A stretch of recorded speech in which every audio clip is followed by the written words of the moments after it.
All right, so I just made you a little bit. You can kind of flip through there. Huffy? The one thing that, of course, you get to see every week is Thank you, the Gary. vestments of the priest. So if you look on the first couple paragraphs right there, it gives you some explanations, it gives you some references to some Old Testament. I always like to say that sometimes we're more Jewish than the Jews are. We actually still use vestments and a lot of things. I think they do too, but everything that we do for the glory of God. And a lot of times people are wondering why we have vestments and why we do that, because when we have vestments and the different colors signify the different times of the year, but ultimately the vestments are a reflection of Jesus. So when you're looking at the priest, you're not supposed to be seeing the priest. You're supposed to be seeing his representative, the representative that Christ sent, and ultimately it's Jesus himself. And a lot of times when you kiss the priest's hand or kiss the bishop's hand, you're not kissing the man's hand, you're kissing the person that is the representation of Christ. So that's the biggest thing about the orders. So there are a number of pieces of vestments that the priest, the deacon, and the bishop wear. There's one piece that is common. Well, there's a couple of pieces that are common to all three.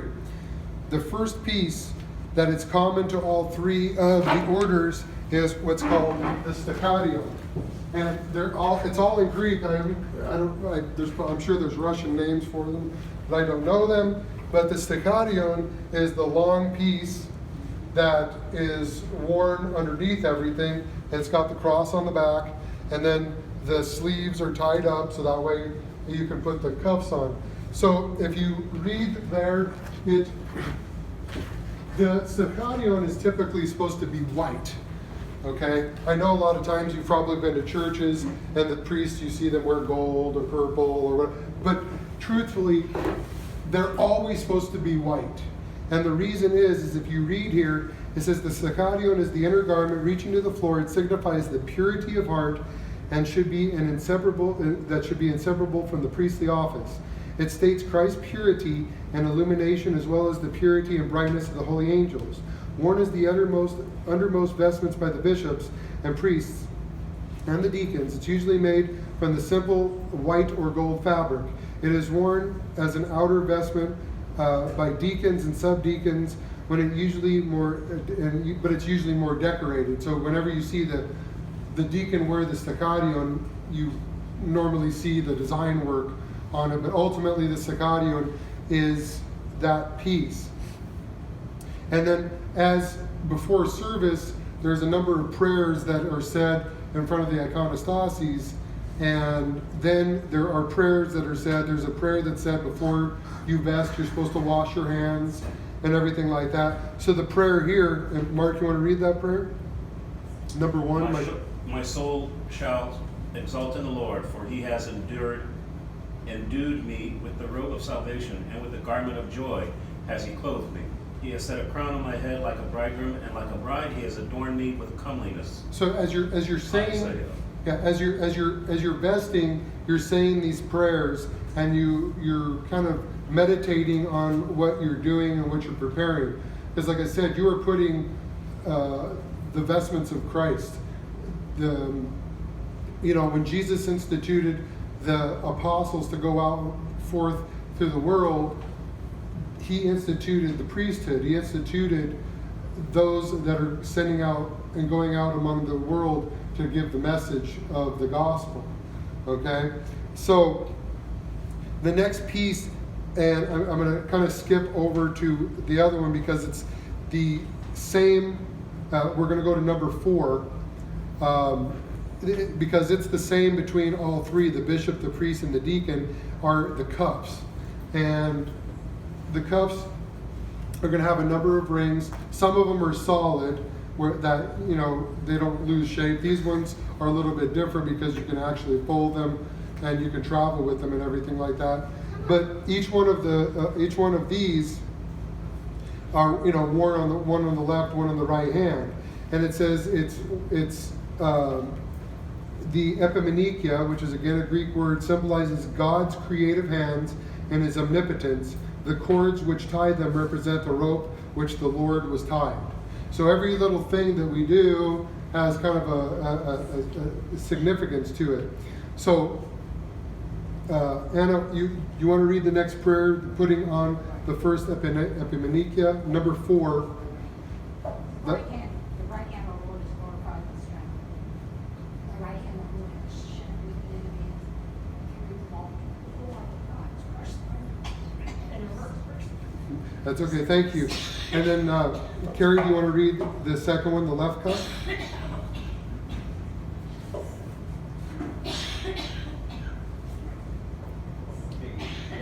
Left cup. Okay. Thy hands have made me and molded me, given me understanding, and I will learn thy commandments. So, and some of the prayers are a little bit different, but thank you. And so those are the cups. So like I said, everything that we put on, we're meditating and we're kind of thinking. So, and I'm kind of going out of order of how you're actually putting them on, but the next piece that the deacon wears, and only the deacon wears, is called the stole, or it's called an orario. And it's much like what the priest wears, right? It's kind of like this, except the deacon's is separate. It goes around the side, and it hangs one side down the front and one side down the back. And if you ever see a deacon's vestments and the priest's vestments, the bishop's, it always has these little, these right here. And whenever he comes out, I'm sure you've seen deacons, when they come out, they're always holding this up, right? And then before communion, they take it off, right? And they redo it so that way there's an X, a cross on the back, and it looks much like what the altar boy wears. So that's the. I don't have the prayer for that because I'm not. We could have it. I have all the prayers for the priests. So the next piece that is worn, that is similar to the orarion that the priest and the bishop wears, is the petrihili. Okay. Epitrihilion, or it's called the petrihili. What's that? Where is that? What page is that on? The petrihili is the number 2. It's right underneath the stecarion. It signifies the epitrihilion, or the stole, meaning on the neck, signifies the outpouring of grace from above on the priest. It also symbolizes the cross carried by our Lord upon His shoulders. A church service cannot be celebrated without it, and that's why a lot of times when you see different things going on, or when you go and come in for confession and everything, this is the piece that a lot of times this is the only piece that a priest will wear to the hospital or something like that, because this is the grace, this is the pouring out. And when we read the prayer, you're going to see what it's talking about. But this is the piece, and it's connected, and the bishop and the priest both wear this, and it's connected down the center, and it's worn. And like I said, a lot of times this is the piece that the priest is going to wear when you go to the hospital to do visits. The very bottom right here on the left-hand side. There's no 2, but it is supposed to be number 2. Yeah, it doesn't actually, it's not Just actually below numbered. Saturian number 1. That's correct. Yeah. Makes sense. So, Mary, can you read the prayer on the top of the left column? Blessed is our God. Blessed is God who pours His grace on His priests, like the palm of the head that ran down the beard, even Aaron's beard down to the skirts of his garment. So, remember in the Old Testament, right, what would happen when, and we still do that today, when we bless somebody, when we anoint somebody at chrism or baptism or everything, we use oil. And to signify somebody gaining a priestly office or to becoming a king, if you remember reading about King David and everything, right? And Saul, he would go up and he'd pour that thing of oil, right? And that's the pouring on, and that's also what they did with Aaron, which was Moses' brother, because Aaron became the mouthpiece for Moses, right? He became, because Moses, when God told him, go to Pharaoh and let my people go, what did Moses say? Lord, I can't talk, because he had a lisp or some kind of speech impediment. And God kind of got frustrated with him, and he said, fine, I will send you your brother. So that's the piece that goes over that, and that's called the Petrohili is what it's called. And then the piece that all kinds of keeps it together is the belt. And the belt is what holds everything together, and it's worn over the stacharion and the epitrachilion, and it's girding. This girding shows a priest's readiness for the service and the strength he receives from the Holy Spirit to succeed in his mission. And Christiane, can you read that, number 3? Number 3, blesses God who gives strength and makes my way perfect. So even in the prayer, it's asking for that blessing, to be ready, to be strengthened. I'm going to go ahead and finish out the priest part, and then we'll go over the bishop's part. So the last piece is the phelonion, and that's the big piece that's worn on the outside, and it's usually made out of one piece. Of course, sometimes you can't get fabric that big. And on the back it has the cross, or it's going to have an icon of Jesus or something. And sometimes they have different things, angels, but depending on what the priest wants to wear. So the phelonion is the outer vestment and signifies the crimson robe which the soldier clothed our Lord Jesus Christ to mock him while he was in the Praetorium. Okay? And then Mark, you want to read the number 5? Let thy priest be clothed with righteousness, and let thy saints shout for joy, always, now and ever, and unto the ages of ages. Amen. Thank you. So the prayers are said as you're vesting. Now, the bishop, before we turn the page, the bishop is going to wear some other pieces, and you guys will have to share these. I should have made copies. But this will kind of show you what it looks like. And you've seen the bishop here, Mark. I only have 3. So that kind of shows you the differences of the pieces. So the bishop kind of adds some pieces. He has the scarion, the epitrachilion, the epibenikion. Oh, and then the last piece I forgot to mention, and it doesn't look like the prayer is here, but it's okay. This is the last piece that the priest usually wears, and it's usually awarded him. Okay, and this is called an epigonatio. Okay, EPIGO. Number 4 in the book. NATION. 5. Number 5. Epigonatio. And this is the Number piece. 5, no, this is number 6. Because you have. No, looking at the book. Yeah, look into the book. This sheet is number 6. Yeah, it'll be number 6. So this is a piece that is awarded to the priest. Okay? And you usually get it after like 5 years. And then there's also a prayer for the cross that you get eventually. At like 5 years, I would get the cross, and at some point I'll be awarded this. But this piece will kind of go on like this, and then everything else. And this was made for a much smaller guy, obviously. But because usually when God willing, when I get it, it'll be down here when I wear it. And I know you guys have seen priests and stuff wear this. So that's the piece. Now each one of the pieces that's worn, and the priest, I'm sorry, let me go back. The bishop also gets another piece that kind of goes on top, you've seen, all right? And he also gets the mitre, and he has not only the cross, but he has what's called an angolpion, and he also carries the staff. Each one of those things means something as well, right? And that signifies, yes? That signifies what? This piece right here was kind of like the money pouch or whatever, because the priest is supposed to be giving. There's different significations for it. Each one of these pieces, I think I've mentioned also to you, and they don't have it in these prayers or anything like that, but each one of these are kind of brought from the Ephesians, where Paul writes about the armor of God. So each one kind of has a piece for it as well. The belt of truth, the gospel of peace upon our feet. The priests used to wear shoes that were like the gospel of peace. The shield of faith is the phalonion.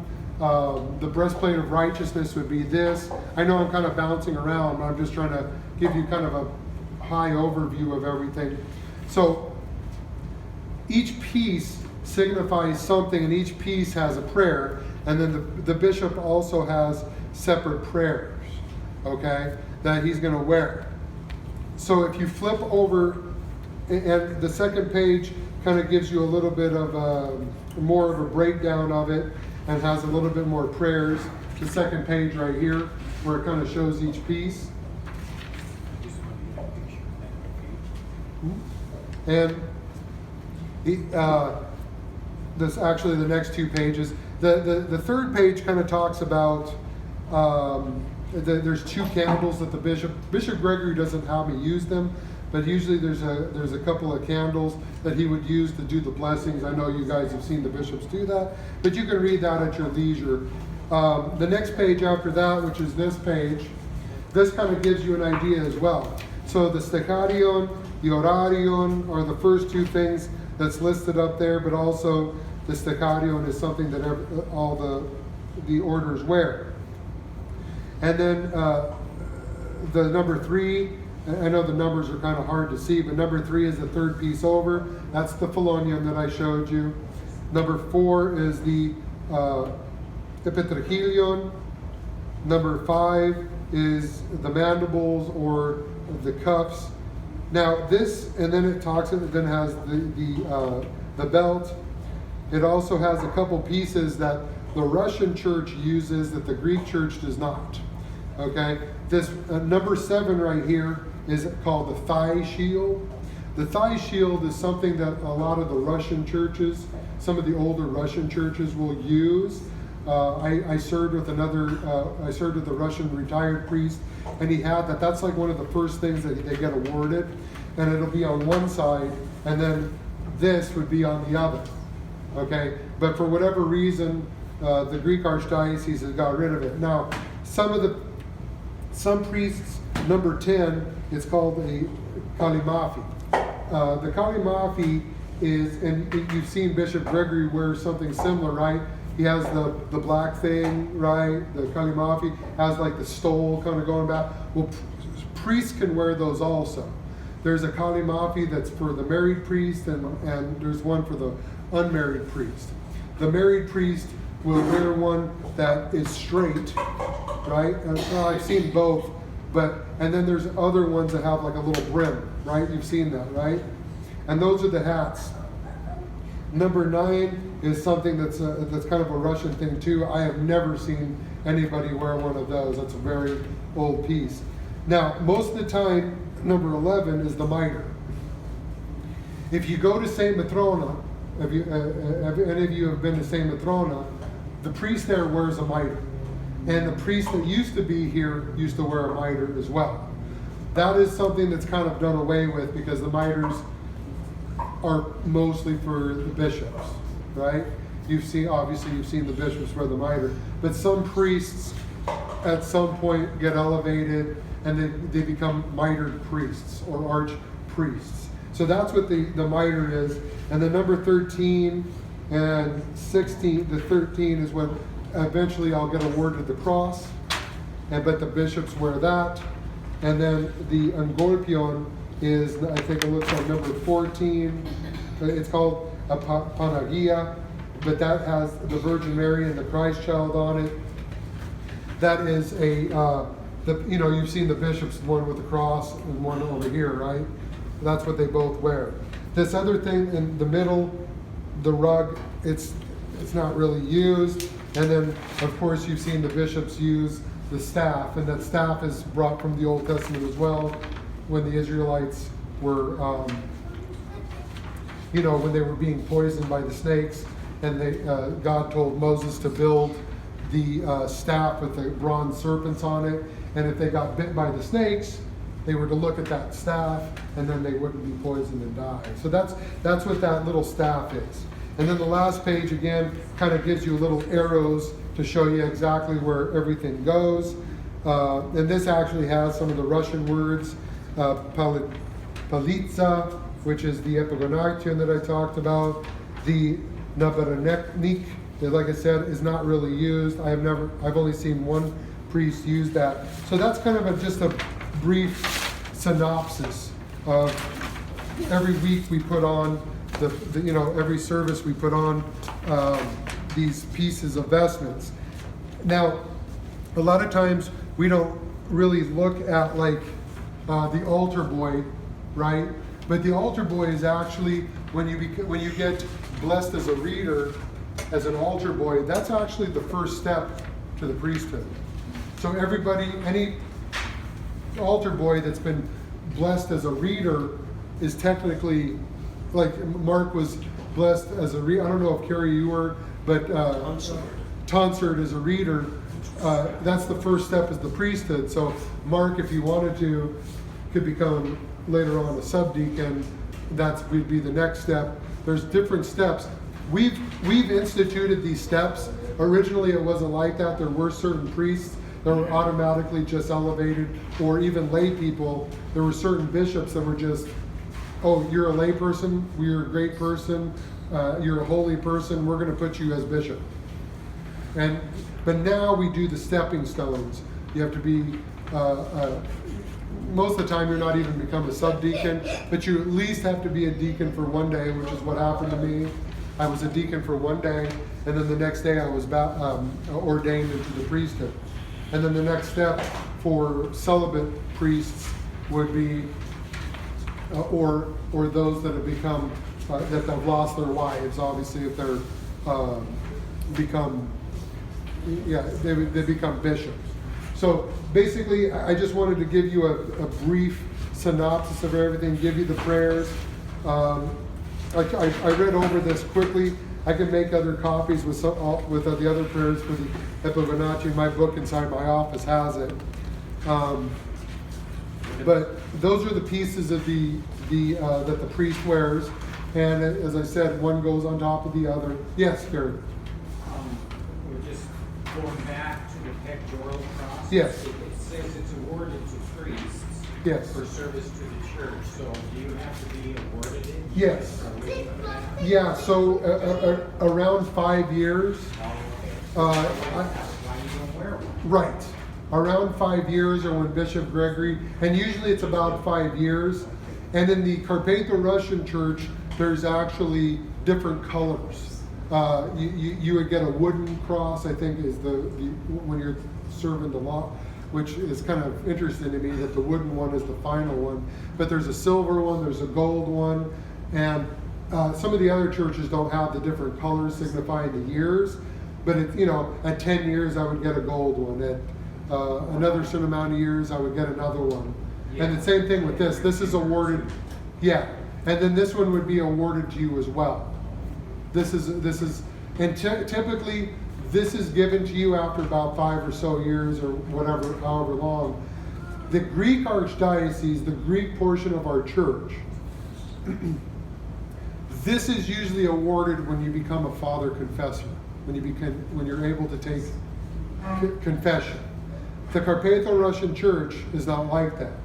The Carpatho-Russian Church, Bishop Gregory's I was like, well, Your Grace, when am I going to be able to do confessions? He says, today, when I got ordained. And I was like, oh, I don't have to wait. He says, no, the Carpatho-Russian Church, you automatically get it. There's some of the guys I went to school with that have been priests for 10 years, and for whatever reason, the bishop has said, you're not ready for it. So whatever the case is, usually this is awarded, and you'll see some of the priests, they can be father confessors. The Carpatho-Russian Church, you're a father confessor from the very beginning. You have another question, Gary? Everything makes sense? I know I went kind of fast. Not at all. Why the difference so much between that Carpatho and the Greek? I wonder why.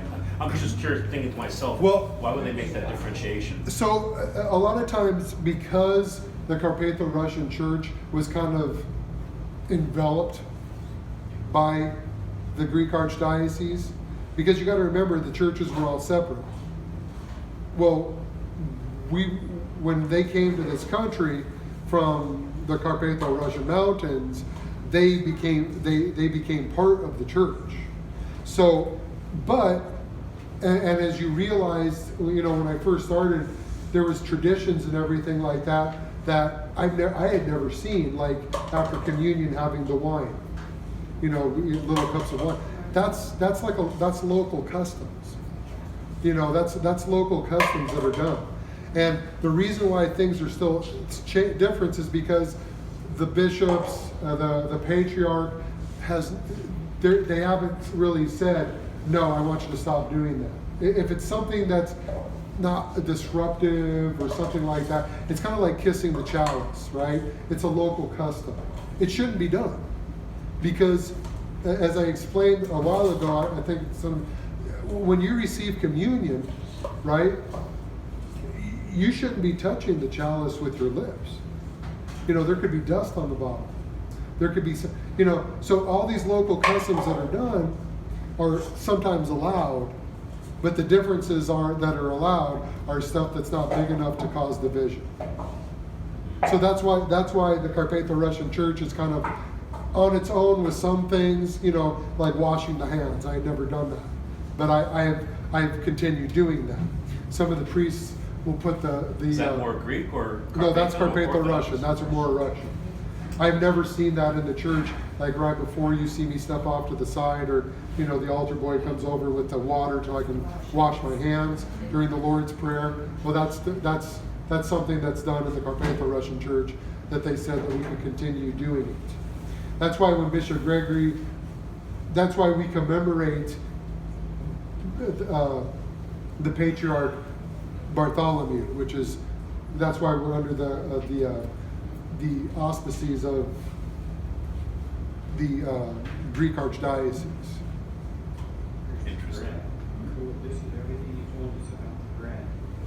Yeah, and I wish I would have found these a couple last month, because I thought about you, Carrie, actually, when I saw it. So what I'll do is I'll try to make some copies of this too, so that way you guys can have it. Because the next page, if you look at the one Carrie has, about a month ago I had a class and I cut the bread. I wish everybody would have been here, but I cut the prospero, and I explained how all the pieces were and how they all sat on there. Jesus is in the middle. Yep. Any other questions? Anything have any of you, what? Jesus be with us. That's something in my head. Oh, the middle, Jesus Christ conquers. Conquers, that's what it is. Yeah, the ICXCNIKA, as I said before, was when Emperor Constantine was fighting this battle. He was instructed by the Lord, and he saw up in the air the cross with ICXCNIKA, which means Jesus Christ conquers. He was instructed to paint that on all his shields, and if he did that, he would win the battle that day. He did it, he won the battle that day. So that's what that is. That's what that centerpiece is Jesus Christ conquers. The others are saints and the living and the dead. Yeah, if you guys have any questions about that too, I know you guys weren't here for the class, but if you have any questions about that, I can definitely. And there's a lot of things that kind of happens behind the scenes before even liturgy even starts that a lot of times people don't know, and I think it's kind of a nice thing for everybody to kind of know what's going on with the church. I mean, you go to church all these years, yeah, and you don't know, or even the fact of why do we light candles at the entrance of the church? Well, a lot of times the standard answer is, well, I saw my grandmother doing it, so I do it, right? Well, my yaya does it, my grandmother does it, so I light the candle. And then their children see their parents doing it, and then what? They say, well, I saw my yaya doing it. And lo and behold, nobody knows nothing after that. But everything has a significance. Everything has something that it means. There's some sort of connection to it. And it's a very rich, not to talk about our faith, but our faith is a very rich faith. It's very beautiful, it's very rich, it's very full of life. And that's why it really hurts me when I see a lot of the churches empty and everything. Our church is so wonderful. Our church is so beautiful. It has such a wonderful meaning to it. And you know, it's really important that when you look at the priest, you don't see Father Dimitri or Father Nick or whoever is up there. You see Jesus up there. You see Christ, because that's we're his representative. And whether or not we're flawed, whether or not we're sinners or anything else like that, for whatever reason, the Holy Spirit said, I'm going to make this guy a priest. You know, and that's why we're here, you know, to serve, to lead, and to guide everybody to that salvation. So when you're lying on your deathbed one day, and we're all lying on our deathbed, we can say, you know what, I've ran that good race. I have took communion, I've confessed, I've done all the things, and I really want the Lord to bless me. So, any other questions about anything? Me. I said, God needs to destroy Goliath. Mm-hmm. The big beast, Goliath. It's the biggest Yeah. one that's on humans. Yeah, when David fought Goliath. But anything else? Anybody else? Me. Mark, Carrie? So a lot of this is what you're reading during church. Correct. So a lot of the prayers, and I do a lot of the prayers, well, the doxology, this next part, and this is an altar, if you can see that, this is the book that the altar boys use. Okay? This is an altar server's book. So it's an education that the altar servers get, which isn't really fair because everybody should have it. But what this doxology is the doxology is typically the part that bridges the orthros, because a lot of times we do orthros, right? If you go to a Greek church, there's a little service before that talks about the saints of the day and does some different prayers, and it's called orthros, okay? Or matins, and there's another word, it's matins. And the piece that bridges orthros and matins is the doxology, which is on this book, and it's usually done with the ringing of the bells and the priest senses, and it's done. Some churches even do this before liturgy as well. They just start out with this, and then they go into the blessing. So that's what this is, and then, but we don't do it. We don't do it in the church. We don't do orthros or anything. And then it starts into the liturgy, which is the next page. Anything else? Me. I wanted to say something. What, Panioti?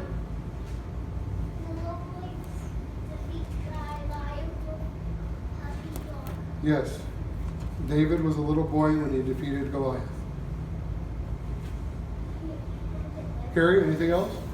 No, I'll write that down too.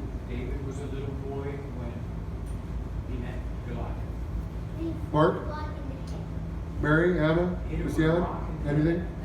Were you tonsured? Thank you, sir. Yes. Oh, it took 4 rocks? I wasn't tonsured for a lot of years though. I was an altar boy all growing up, but we were such in a small community. The bishop had not come. He did not come very often. And then I finally did get tonsured as a reader. What is the word? I can't remember. Unagnostic, yeah. And that's the term, and you get a little certificate. I didn't get one. Bishop, I guess the Carpatho Russian Church doesn't do it.